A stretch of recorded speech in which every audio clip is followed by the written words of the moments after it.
Good afternoon. My name is Valerian Bernard. I'm with the Brahma Kumaris, and I am also the Interfaith Liaison Committee co-chair.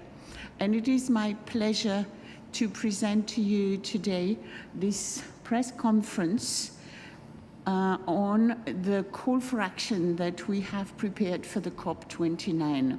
First, I would like to pass the word to Athena, who is working with WCC as program executive, and she will be telling us about what is the role of FBOs in climate work.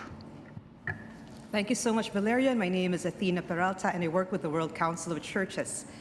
The Interfaith Liaison Committee to the UNFCCC was established upon the initiative and support of the UNFCCC Secretariat more than 10 years ago in Warsaw. And I think this is very much in recognition of the critical moral voice and unique perspective that faith communities bring to the global climate negotiations. The Interfaith Liaison Committee gathers faith-based organizations and communities representing a wide range of faith traditions and countries that have been closely following the climate negotiations. And quite a few of them have been doing this from the very beginning, like the WCC, when the UNFCCC emerged from the 1992 Rio Summit, which also created the Convention on Biodiversity, as well as the Convention on Combating Desertification, so the so-called Rio Trio. The Interfaith Liaison Committee is an open and inclusive space for all faith-based organizations. It is run and led by faith-based organizations themselves in a spirit of volunteerism and collaboration. And at every COP, it offers a platform where faith-based organizations can share, coordinate, and cooperate. Since 2017, the Interfaith Liaison Committee has convened an Interfaith Talanoa dialogue ahead of the climate COPs. And it is a space where key issues that are being negotiated at the climate COPs are being discussed from a faith-based and ethical angle. It is a space where we lift up values of justice, compassion, and peace that are often missing from the climate negotiations. It is a space where we build hope. Thank you so much, Athena, for bringing this aspect of ethics that is so dear to each and every organization that we are representing. I would like to invite Jamie Williams, who is the Islamic Relief Senior Policy Advisor for Climate Change, especially on adaptation now, to tell you about the process that we went through in order to write this call for action that we are later going to share a bit more about with you. Please, the word is yours, Jamie. Thank you, Valerian. The Talanoa dialogue is asking questions where we are, where we want to get to, and how we're going to get there. But we felt that there was an absolute need to have a call to action for faith groups within the climate change, climate breakdown frame. So in order to do that, we did as we always do in the ILC. We started by having a consultative process. We ran webinars looking at the issues that we might want to call action about. And having refined those, we then started a consultative process of workshops, which involved technology, mirror board technologies, where people were making their suggestions about what should go into the call of action. And then to the difficult bit, we had several tens of pages which had to be refined down to some lucid and clear and concise wording, which you'll find in the call to action now. And so a committee from the ILC was set up in order to do that. And then the call to action was put to the participants, to the people who contributed to it. And that's what you see before you in the call to action on the website. I think we'll refer to where it's available. So the call to action is really a new phase for ILC, and I think it's responding to the absolute urgency of the climate crisis. We can no longer sit back and contemplate, we have to act. Thank you very much, Jamie, for reminding us that we have to act. I would like to say that since it has been written, there is over 75 faith-based organizations that have endorsed this call for action for COP29. And it is my pleasure now to introduce Bishop Julio Muray, who's from Panama, and he's the moderator of the WCC Commission on Climate Justice and Sustainable Development and the chair of the Anglican Communion Environmental Network. And he has selected some extract of this call for action to share with you now. Thank you very much, Valeria. The COP Interfaith call to action underlines that the climate urgency must be addressed on a moral level with decisions driven by honesty, compassion, courage, trust, and foresight. It urges the world leaders to act with moral clarity and ambition, moving beyond delays to reset our course towards a just and sustainable future. In particular, the statement calls for an ambitious climate action.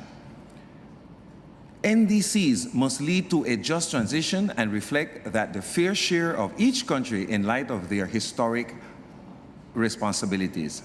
Further, all countries must prioritize the urgent phase out of fossil fuels by eliminating subsidies and supporting a fossil fuel non-proliferation treaty, rejecting compromises or geoengineering solutions.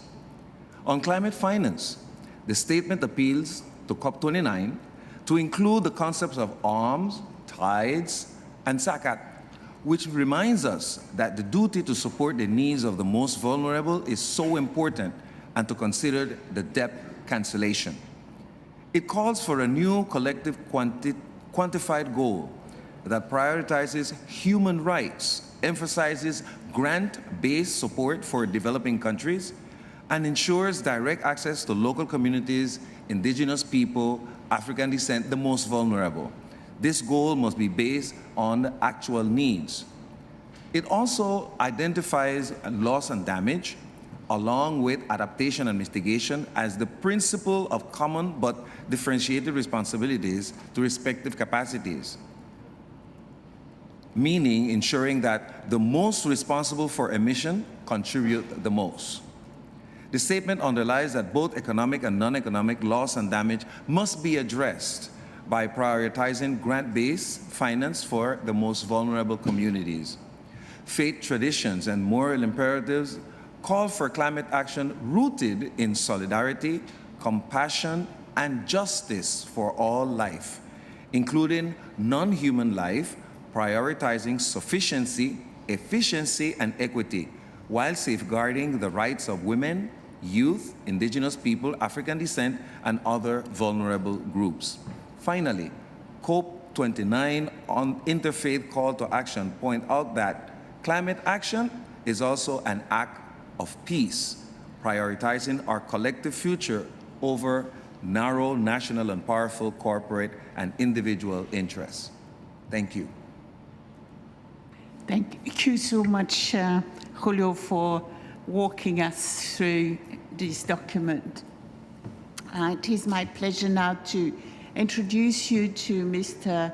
Maro Mawa, who is a youth climate activist from Kenya, and he's currently serving as the focal point for climate advocacy at the Kenyan Evangelical Lutheran Church, but he's also a member of the ACT Alliance delegation to COP29.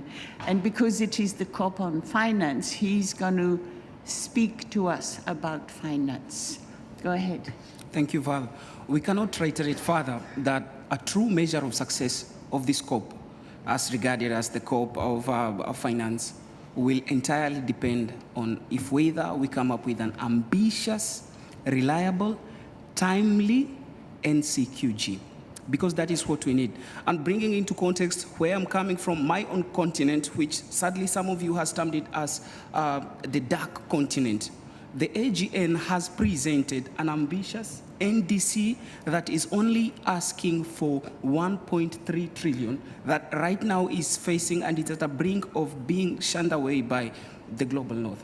But in reality, our NDCs, when we talk of tripling renewable energy, we need around 2.8 trillion US dollars. Right now, 500 million people in Africa alone are not connected to electricity. Yet we have wind, we have solar, we have bioenergy.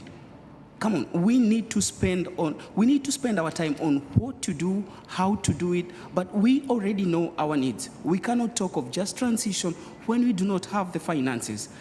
We need these finances in terms of grants, not loans. That is what we're asking for, because we don't want to be entrapped again in the cycle of poverty, year in, year out. For the last 10 years, we've had to spend 55 million US dollar, 2.8% of the global share. That is not enough. That is not how we want to be.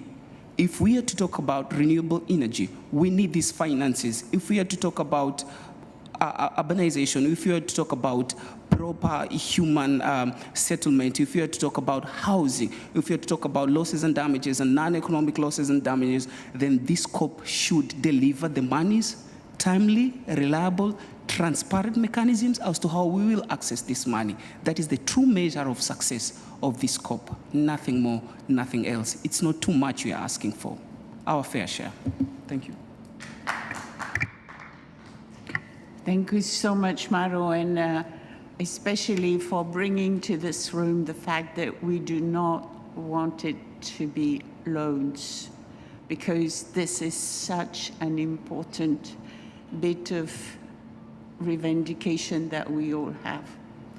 And last but not least, I would like to introduce Ms. Wara Iris Kondori, who works with Memoria Indígena. She is from the indigenous Amara peoples, and she comes from Bolivia. And she's an activist for indigenous rights and the recognition of indigenous knowledge. And we remembered her to talk to us about loss and damage. Please go ahead, Wara. Hi, everyone. Well, I am from Aymara people from Bolivia. We are indigenous Christian communities, and we are from different faiths.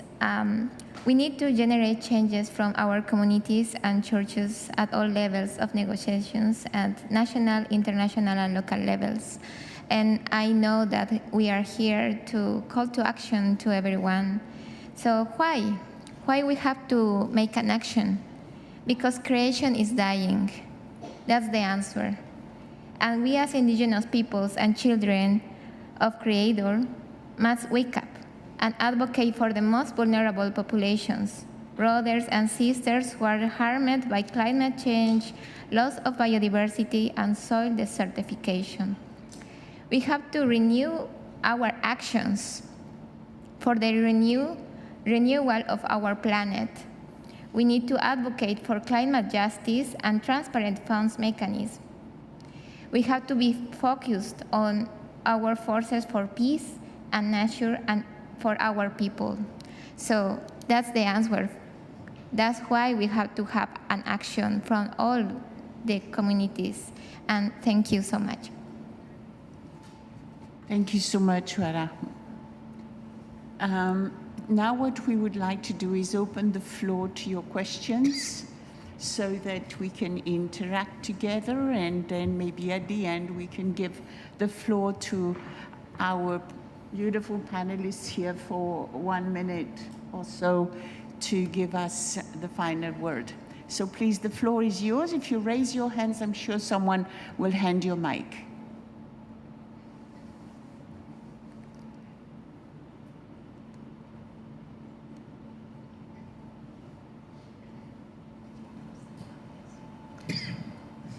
thank you so much for organizing this press conference. My name is Elena Cedillo. I am from the Lutheran World Federation. And I would like to ask you how faith-based organizations can contribute to this dialogue. We are discussing now the non-economic losses and damages in some events that we are organizing here. We said that non-economic losses and damages are invisible but are harming people. So my question is to you all, how can we as a faith-based organization can contribute to the climate policy discussion on this thematic issue? Thank you. Thank you for your question, Elena. Shall we take another question as well?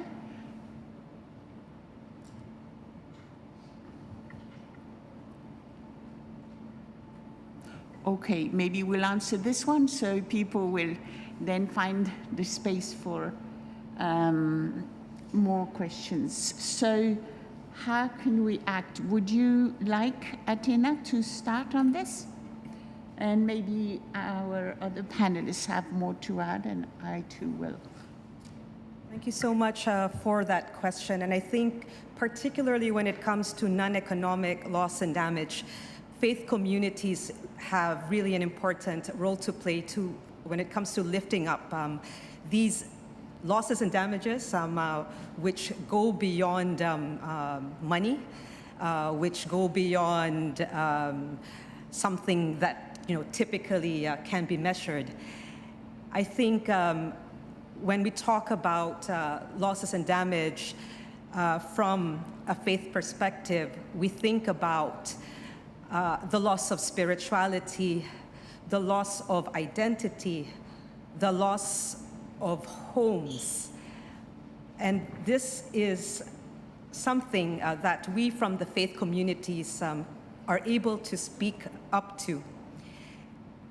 If we have brothers and sisters from the Pacific, I'm sure that they will also share that it is very critical as well to recognize the need to support pastoral care because of the anguish and suffering that communities are facing because of non-economic loss and damage. Thank you, Athena. The faith traditions are the protectors of culture, but also faith plays an important role in protecting from the damage that's done to communities and to social welfare. These costs which can't be put into money terms, can't be put into economic terms. So I think that our faith traditions from whichever part, certainly I can talk from my own view of Islam, but I'm sure this would be reflected in all the world's religions as a role in maintaining community, identifying and protecting culture, and looking after tradition in the face of climate collapse. Thank you. One of the things I would like to add is that people are all having a potential of spirituality within them. And when your emotional well-being is challenged by losses and damages, because you're losing your home, you're losing your family, you're losing your territory, you're losing your memory, you're losing your ancestral lands, how can you then be okay? You can't. And only people who have a moral capacity of helping people spiritually to come into a space of well-being, into a space of communion with God, into a space of feeling the respect that they want to feel for their own cultures, their own land, their own communities, their own capacities, can accompany them. So this has been our experience with people who suffer from non-economic losses and damages. It's heartbreaking, really, when you lose your home and your family and your territory and the lives of those you cherish. Would you like to add something, Julio, Wada? Yes. I think you have covered a lot of the grounds that the non-economic loss and damage need to address. But I also believe that the preparedness that you do at the time that you are working with the people now, that preparedness to face the difficulties are very important. And that's a way of also taking care of the cultural and the spiritual aspect of the life of the people. We worry about structure, we worry about the land, we worry about the Mother Earth and Moana, but how important it is for us to take care of the lives of the people, the lives of the most vulnerable. And that is what we need to take care of, the lives of the people as well. Thank you. Thank you, Julio. Wala? Thank you so much, Ms. Elena, for the question. I think over and beyond the question of spiritual care, it's important that now the faith-based communities should really highlight and push for the recognition of methodology that really tend to not only justify but recognize that non-economic losses and damages is what is also happening in our communities. For what is lacking here is the concrete methodology to also justify it, though we are seeing it. We only quantify what is happening in terms of losses and damages, okay? The AR1 to AR6 admitted that, of course, it has seen these things, but there is no a proper methodology of, justifying it so that it fits into the parameters of the UNFCCC. And the AR7 is gonna be constituted soon. The best that we can do over and beyond what is being done right now is to push for the AR7 to identify and find a way of justifying it and looking for a way of repatriation and also realizing that this is a question of human rights. I think that is my take. Thanks for bringing human rights to this conversation. It's at the heart of the problem. Wara? Okay, I think when we are talking from the faith organizations, it is very important that our skill, strongest skill is empathy. Sometimes in these kind of events, international events where we are negotiating, there are some negotiations about lives. We have to demonstrate that empathy to the most vulnerable people is the better question to any negotiation. And we don't need to spend so much time to decide. We just have to decide for the most vulnerable. And I think that if we have that speech everywhere we are going to do or we are going to participate is our role.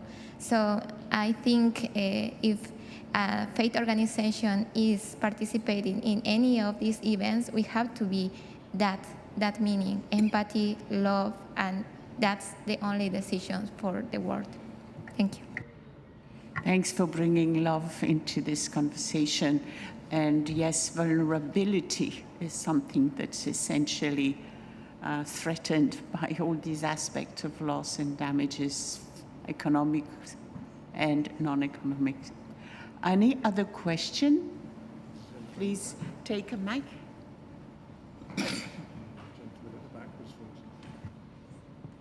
Thank you. Hi, everyone. I'm Jen Gabriel.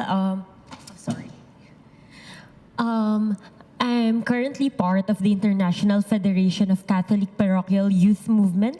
So my question is more about youth. What are the platforms or resources accessible to children and youth, or like how can we equip young people to be knowledgeable on what is happening now about climate change, and at the same time relating it to our activities in our different faith-based organizations? Thank you.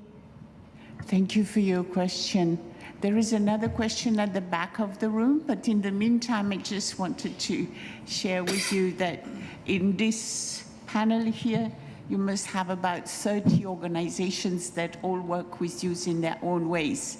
So it's not a direct answer you're going to get. Yeah.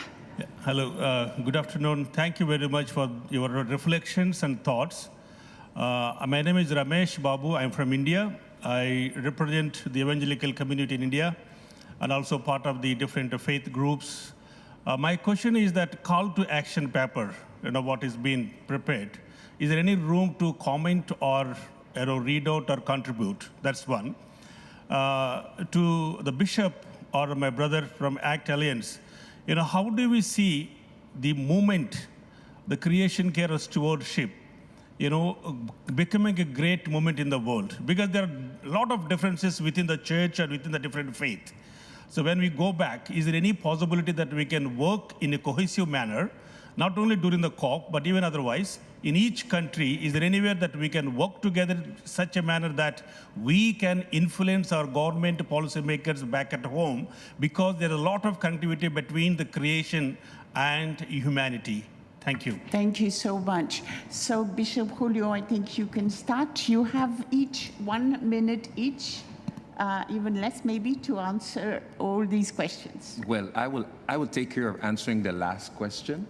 That has to do specifically in how do we relate and have conversation with governments. Go back. The idea is that faith leaders will have the opportunity to sit with their governments and ask the government, what have you signed on to and what has happened from the time you signed on until now? And the other thing is, how interesting would it be that if we are having conversations with faith-based organization leaders, that we also have conversation with the corporate world. Don't leave the conversation of the corporate world to happen from the government.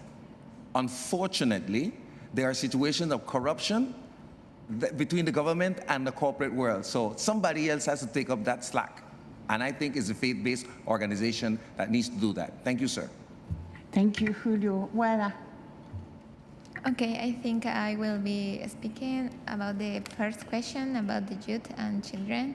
I have heard some organizations like Cheer Fund and others that are working with children and youth about climate change and biodiversity loss, but with a perspective from faith. So it is very important that we have already some programs, but we need to make some activities in our churches, in our communities, in order to make it easier, all of the things that are happening here, because we don't know about loss and damage in our communities, and our children and youth, they don't know about that. But we have to do easier in a language that is more friendly for people, young people. So I think we have to do more. Thank you. Thank you, Wera. Please go ahead. Thank you so much for that question. Just to bring a light moment, I'm not a bishop, though one day I will be, maybe, I don't know. Mine is to say, indeed, beyond the halls of Baku, the conversation has to go on the elements of 6X action, climate empowerment, education, it has to happen. And I think the best approach, I would say, it's about global policy to the local action, and then back again to the regional and global. There's always room for ecumenism. If we rally around together and build the spirit of ecumenism, then surely we will know what to do, when, at what time, even beyond and after this COP. That is my take. Thank you so much. Thank you so much. Please, Yemi. Where I live in Egypt, the children know very well what the perils of climate change are. They might not be able to associate them directly with the global breakdown of the climate, but they know very well what they're facing. And I think that if we show justice, we show compassion, we show sincerity in our ways as adults and grown-ups, and try and transmit those to children, not telling them what to do, but listening to what they're saying, we might very well be able to use our faith to find a way forward. Thank you, Atina. I think our key tasks as faith-based organizations here at COP29 is to hold our leaders and governments accountable for building and developing a climate agreement that will truly contribute towards a fairer and more sustainable planet, and that will ensure a livable planet for our children. Thanks to all of you and for your questions. I think we are over time. Just to mention a name of a platform that will be working and is already working with children It's the GNRC, the Global Network of Religions for Children, that takes care of addressing situations of violence against children. And next week is going to be the Arigato International 6th Forum of GNRC in Abu Dhabi. Thanks, Kodio, for this precision.